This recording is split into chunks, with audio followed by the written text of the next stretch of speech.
Hi everybody, I'm April Brucker and I am a master ventriloquist, comedian, and puppeteer. And I'm here today to show you the basics of writing a ventriloquist routine. You may have seen me on Rachel Ray, Talk Soup, The Wendy Williams Show, My Strange Addiction, What Would You Do, Telemundo, MTV Europe, and many, many more shows.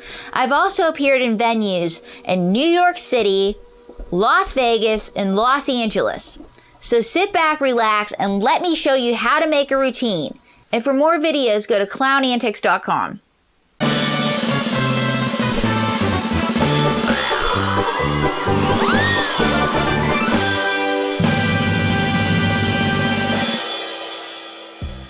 When writing a ventriloquist routine, you have to ask who, what, where, when, and why. It's like writing a story for school or an essay.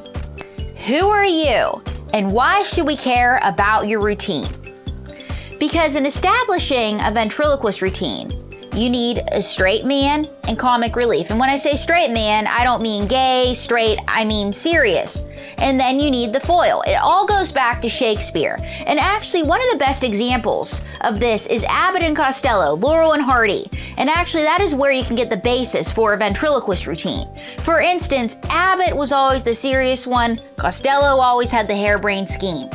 And both people have to be believable, and the relationship has to be believable.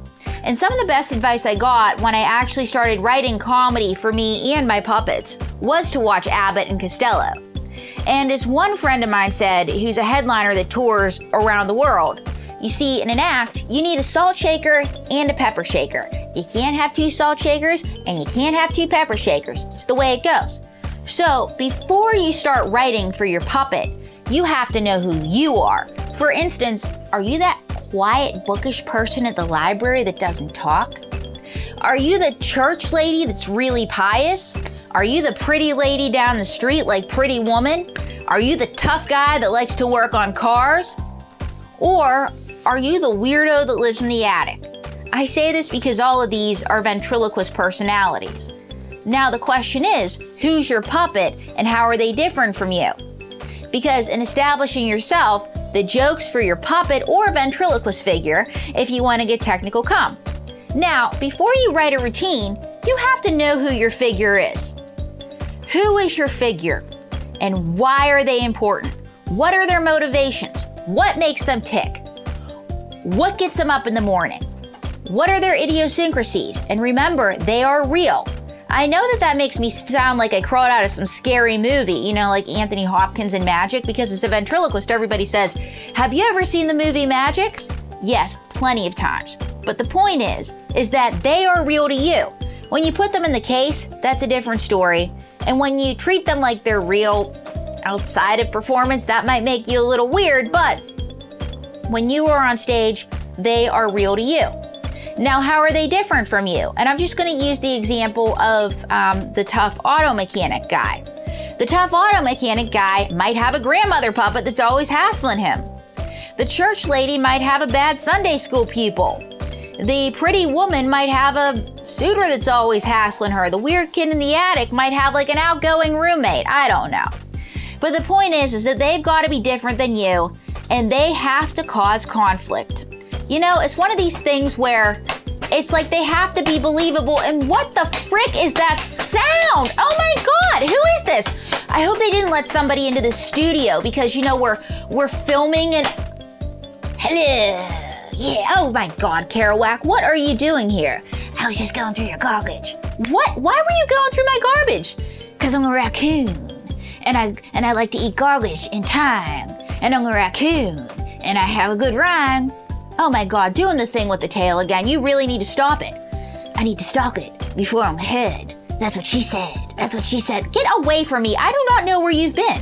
I just took it in your garbage and I'm misunderstood. I went through your garbage, babe. You didn't have anything good. What? Okay. That's disgusting. You really need to stay out of my garbage. Well, I go through your garbage because it's New York City and food's expensive, you see. I'm a raccoon, and you'd eat trash if you were me. So, Kerouac, why my garbage specifically? Why not the garbage of any of my friends? Because you're a pretty lady, and I'm kind of shady. and I like to roam the street, cause I'm poet for the geek. All right, Kerouac, we're filming something. Does it make you feel guilty that you jumped on my screen time? Well, baby, you need to chill, cause I'm a raccoon, and I'm here to thrill. There's some free garbage over there. Oh, why didn't you say so? Kerouac the raccoon. See, he's always going through my garbage. He's always causing me grief. Conflict resolution. So you're rooting for me, and you think that it's disgusting that he went near me. And we always had raccoon problems from where I grew up. So see, conflict, you were invested, and you kind of wanted him away from me, but he was kind of cute. Which brings me to the last point. Your ventriloquist figure has to be likable. Because here's the thing, they can take jabs at you, but they have to be likable. Because if they're not likable and they're just mean, that's not comedy. But if you both jab back and forth, that's comedy. Did she say comedy? I wrote poetry on the street, cause I'm the raccoon named Kerouac, and I like the beat. And see, he's got the wagging tail, guys. He's got his little idiosyncrasy. Did you say free trash? Where is it, she said. Was it free trash? Or was it the free trash in her head? Did I say that you could touch me? Well, technically, she's touching herself. Kerouac, we can't make that joke here. What kind of joke is that? Is that a dirty joke? Is that trash? Yes, that's trash, Kerouac.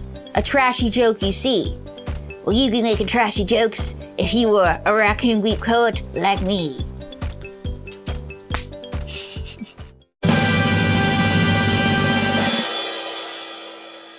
In conclusion, you now know how to write a successful ventriloquist routine, or at least one that's almost mediocre. And for more videos, please go to ClownAntics.com.